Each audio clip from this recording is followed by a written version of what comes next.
Savez-vous que les prédictions annoncent que 65% de nos enfants vont travailler dans un job qui n'existe toujours pas? C'est plutôt énorme, non? Alors avec ma femme, on s'est posé la question, comment est-ce qu'on peut préparer nos 3 enfants pour ce monde qui va être dirigé par l'intelligence artificielle et surtout sans sacrifier leur curiosité, leur créativité et leur capacité de penser de manière indépendante? Alors, avant que vous vous inquiétiez en se disant, oula, c'est encore une vidéo extrêmement technique, non, je vous promets, on est des parents tout à fait classiques. On a évidemment fait plein d'erreurs en testant plein d'approches. Ma femme a lu énormément de bouquins en effet sur la parentalité, elle a regardé des conférences, etc. Ça, c'est plutôt son truc. Et pour ma part, je me suis concentré sur qu'est-ce qui est arrivé en ce moment sur l'IA.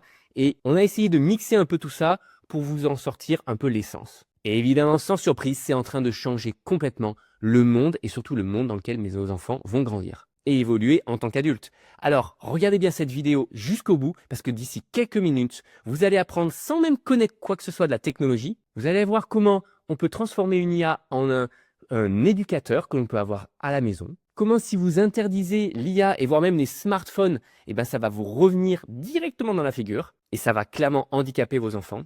Et comment en quelques secondes, j'ai pu ouvrir les yeux à ma fille sur comment fonctionne l'électricité et comment elle a pu apprendre énormément de choses sur ce sujet-là. Allez, c'est parti. On va justement revenir sur ce jour. Il n'y a pas si longtemps que ça, ma fille de 10 ans me pose la question, papa, comment ça fonctionne l'électricité? Alors, il était déjà quasiment 21h. Généralement, j'aurais dit, écoute, on fera un coup de Google demain. Mais cette fois-ci, je ne l'ai pas fait. J'ai sorti mon téléphone et on a demandé ensemble à ChatGPT. Alors, je suis avec ma fille de 10 ans. Elle me demande comment fonctionne l'électricité. Est-ce que tu pourrais globalement me dire quels ont été les scientifiques qui ont découvert l'électricité? Qu'est-ce qu'ils ont découvert? Quand? Et en quoi globalement ça a changé le monde d'aujourd'hui? Ça a formé le monde d'aujourd'hui. Et là, boum, d'un coup, on a eu plein d'histoires sur Edison, Tesla, Volta, comment ils ont créé l'ampoule, les batteries, tout ça avec un discours et une histoire adaptée à une enfant de 10 ans. Et alors, elle avait ses yeux grands ouverts et alors, au lieu de simplement prendre « Ok, merci pour la réponse », non, elle a posé encore plus de questions et c'était parti pour un ping-pong qu'il a fallu que j'arrête à un moment donné. Évidemment, c'était un peu tard, mais en tout cas, ça a allumé une étincelle. Oui, c'est le cas de le dire, je ne l'ai même pas fait exprès, mais qui a fait qu'elle a été encore plus curieuse sur le sujet.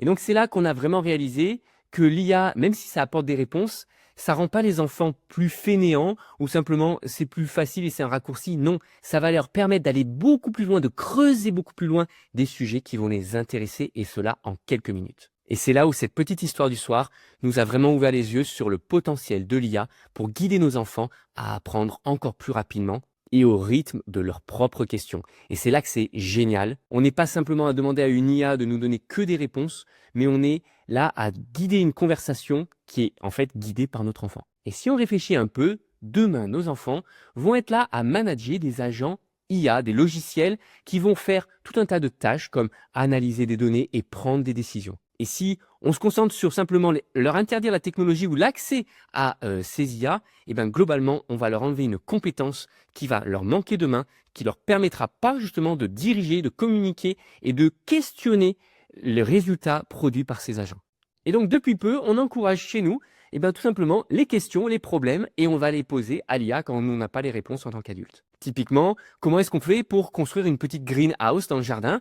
On va créer un prompt, on va poser la question à notre enfant, comment est-ce que tu poserais la question pour avoir le meilleur résultat possible et on va lui laisser poser la question soit en écrivant, soit directement en parlant à l'oral. Alors, certains parents pourraient nous dire « Ouais, mais c'est super dangereux, autant attendre plus tard pour leur introduire l'IA. » Sauf qu'on a vu dans l'histoire que simplement interdire les choses, ça ne marche pas vraiment. Il nous faut guider les usages, mais ne pas les interdire. Pensez typiquement au smartphone. Aujourd'hui, il y a des familles qui disent « Non, je ne donne pas de smartphone à mon enfant tant qu'il n'aura pas 18 ans. » Sauf qu'en fait, c'est couper l'enfant de tout lien social. Quand ils vont se retrouver après l'école, c'est via un message WhatsApp ou c'est via un message sur Snapchat. C'est comme si vous mettiez un enfant dans la cour d'école et vous lui interdisez de parler. Et bien pour l'IA, c'est la même chose. Il faut éduquer, il faut introduire et il faut qu'il y ait la confiance entre vous les parents et l'enfant pour qu'il partage la manière dont il utilise ce type d'outil. Et l'utilisation supervisée, ça va permettre justement d'enlever le tabou, de ne pas être cet outil mystérieux qui est aussi une menace et au lieu de le rendre comme étant le fruit défendu, on va laisser l'enfant découvrir, on va être sur un environnement sécurisé que vous sécurisez et qui sera éthique, critique et qui permettra de créer des utilisateurs responsables. Et surtout, on va leur apprendre le discernement et à développer leur résilience digitale parce qu'il va y avoir encore beaucoup, beaucoup de changements dans les années à venir. Alors évidemment, tout ça, ça ne peut pas arriver en une nuit. Évidemment, on est des parents passionnés et on a poussé relativement loin le sujet. Typiquement, dès que j'ai eu mes enfants, j'ai parlé exclusivement en anglais avec eux. On leur fait faire de l'électronique. Alors, pas des trucs extrêmement poussés pour l'instant, mais juste coller une petite LED avec un bout de scotch sur un bout de Lego et on branche ça avec une pile. Je vous promets, ça fait son effet. On a aussi analysé des centaines d'applications avec du contenu éducatif. Évidemment, il faut que vous trouviez celles qui conviennent à votre vision. Et l'idée étant pas simplement de leur donner un peu plus de chance au niveau académique, mais surtout leur fournir cette capacité de réfléchir et de trouver des solutions aux problèmes. Chaque petit pas que vous allez pouvoir faire en avant, chaque fois que vous allez mettre un outil digital qui est maîtrisé dans les mains de votre enfant, eh ben, ça sera un grand pas pour l'avenir et la carrière de vos enfants. Et finalement, la meilleure approche, c'est d'avoir l'IA pas tout seul, évidemment, c'est l'IA plus un cas concret. Parce que si on y réfléchit bien, aujourd'hui, l'IA va avoir un impact phénoménal sur des vrais problèmes de notre société.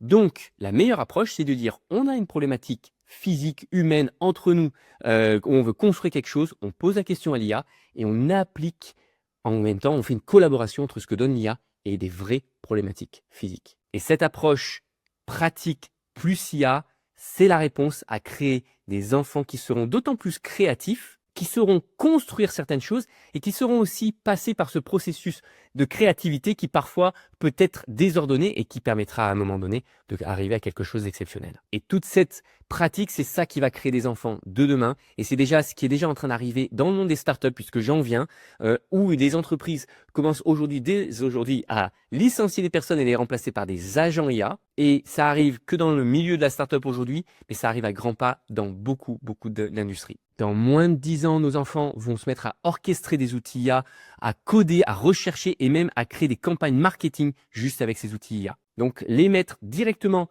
à commencer à discuter et savoir comment exprimer leurs besoins, leurs questions et surtout sous quel format ils veulent le résultat et évaluer si le résultat est celui attendu et le critiquer. C'est pas juste les préparer à l'avenir, c'est les positionner à l'idée l'avenir, à être les leaders de demain. Et clairement, si on compte aujourd'hui sur l'école, je pense que ça va être très compliqué pour nos enfants pour avoir de belles positions demain et un bel avenir. Travailler avec l'IA, ce n'est pas avoir une béquille ou une règle, mais c'est vraiment une collaboration, c'est faire un partenariat avec l'IA pour être encore plus créatif. Et c'est justement ce qui nous a amené à créer Le Kids. Donc c'est notre propre initiative, on va créer un environnement qui est pour les familles, qui connaissent la tech ou qui connaissent pas. Pourquoi? Parce qu'il y a tellement d'enfants qui peuvent avoir un merveilleux avenir et si jamais ils n'ont pas des parents qui connaissent un minimum, ils vont pas forcément être ouverts à ce qui se prépare. Donc on veut aider ces parents et indirectement on veut aider ces enfants en introduisant l'intelligence artificielle parce que vous avez tous un smartphone dans la poche et parce que rien ne vous empêche aujourd'hui d'apporter toutes les réponses et la connaissance que vos enfants désirent pour le métier qu'ils voudront avoir demain. Et on ne fait pas que parler de l'avenir, on crée vraiment un environnement pour que ça se passe. On est aussi en train de travailler sur une application pour ça, une application qui permettra justement de sécuriser les échanges entre ChatGPT et l'IA. Et voici 5 étapes clés que vous pouvez appliquer dès ce soir. Première étape, c'est déjà éveiller la curiosité, célébrer tous les pourquoi, les comment que vos enfants vous posent et juste dites-leur bravo, on va répondre à cette question. Valider des questions d'ailleurs, quand ils ont posé une bonne question, félicitez-les et ils disent ok, allons-y, on y répond. Si je connais pas la réponse en tant que parent, je vais poser la question à l'IA et on le fait ensemble. Donc ça m'amène au troisième point, à utiliser l'IA comme un partenaire d'apprentissage. Utilisez-le si possible à l'oral ou alors simplement lisez ce que vous répond l'IA sur votre téléphone et toujours vérifier sur Internet ou sur des bouquins ce qui est renvoyé par l'IA parce que l'IA fait aussi des erreurs. Valider évidemment et discuter des réponses qui sont apportées par l'IA pour valider si ça correspond à vos valeurs en tant que parent et à votre vision du monde également. N'hésitez surtout pas à challenger tout ce qui vous est renvoyé par l'IA. C'est ça qui va faire des enfants qui seront suffisamment critiques pour le monde de demain. Et finalement, encouragez-les à créer leur propre prompt, à questionner eux-mêmes l'IA. Même s'ils ne savent pas encore taper, vous pouvez leur simplement passer le téléphone et leur demander de parler à ChatGPT et poser des questions. Ça leur permettra de mieux exprimer leurs demandes, mieux exprimer leurs questions et simplement créer des enfants pour qui ça sera une habitude de travailler avec une intelligence artificielle. Si vous suivez ces 6 étapes de manière régulière, vous verrez, ça ne va pas créer un raccourci, mais ça va vraiment ouvrir l'esprit de vos enfants qui seront plus curieux, plus ouverts et aussi plus responsables à utiliser ce type d'outil. Allez, si on prend un peu de recul, il faut vraiment se rendre compte qu'aujourd'hui, l'IA est en train de tout changer. On ne peut pas simplement se mettre la tête dans un seau et dire non, non, pour l'instant on interdit, puis on verra bien.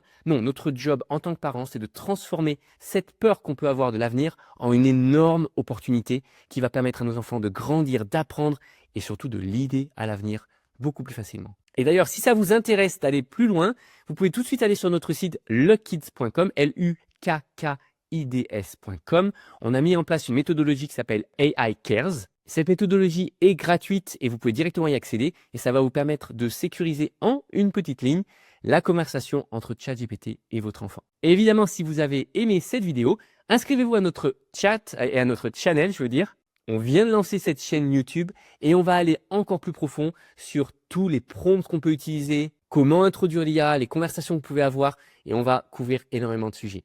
Et d'ailleurs, un petit commentaire aussi sur YouTube, ça nous fera plaisir, on y répondra et on est là pour répondre à vos questions et tout sujet que vous pourriez suggérer pour la chaîne. Allez, à très vite.